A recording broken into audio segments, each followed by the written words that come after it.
Okay, isang magandang araw na naman sa inyo lahat. Again, ako nga pala si Santi Laresa, Sales Manager ng Suzuki Auto Marilao. Ngayong araw naman ito is, didiscuss ko sa inyo itong aming Suzuki Espresso AGS. At ipapamilyar ko kayo kung bakit mabili ito AGS namin. Kaya tara, samahan nyo ako. Ito nga pala, Espresso AGS namin is equipped by halogen lights po siya, halogen lamp. Then, yun nga, masasabi kong ito yung yung small SUV na tinatawag nila. Kaya sobrang daming nagmo-modified na to. Tara, tingnan natin yung yung loob niya. Kung bakit sobrang bili niya at kumpleto siya.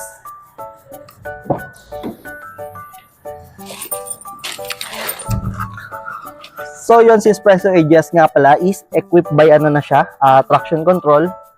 Then, meron siyang auto stop start, kaya mas matipid siya sa sa gasolina. Kung hindi naman kayo sanay sa sa auto stop start, pwede niyo naman siyang i-off by this button. Then, yun nga, naka-electric power, na nga pala siya, side mirror. Dito lang po siya i-access from left and right po.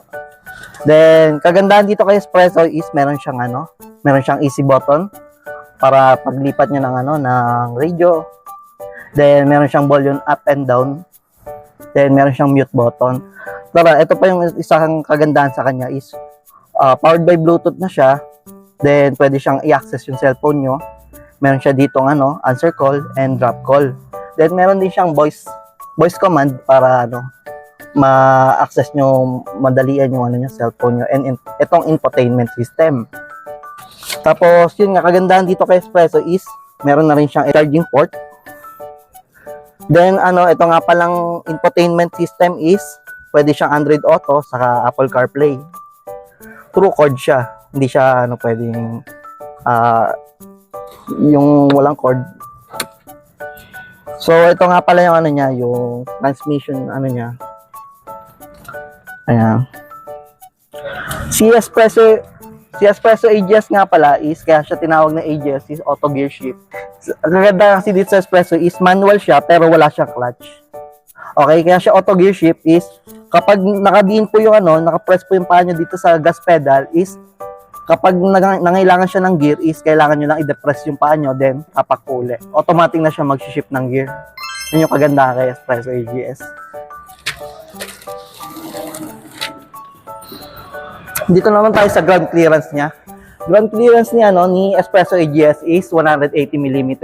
Yan, kasi taas siya halos ni Ertiga. Then yung gulong niya is 160 by 70. Radial niya is 14 series po yung mags natin. Yung kagandahan sa kanya, naka 2-tone mags na siya. Tara, dito naman tayo sa likod niya. Espresso AGS nga pala is naka C-shape na po siya na back lamp. Ito yung rear niya.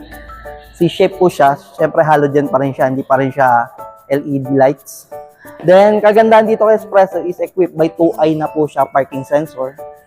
Ayan po. Naka 2i na po siya. Okay. So, yun. May reflector lights nga pala siya dito. Para sa gabi. Mas visible siya kapag kapag madilim po yung daan. Then, natamaan po siya ng lights. Mas kita po siya.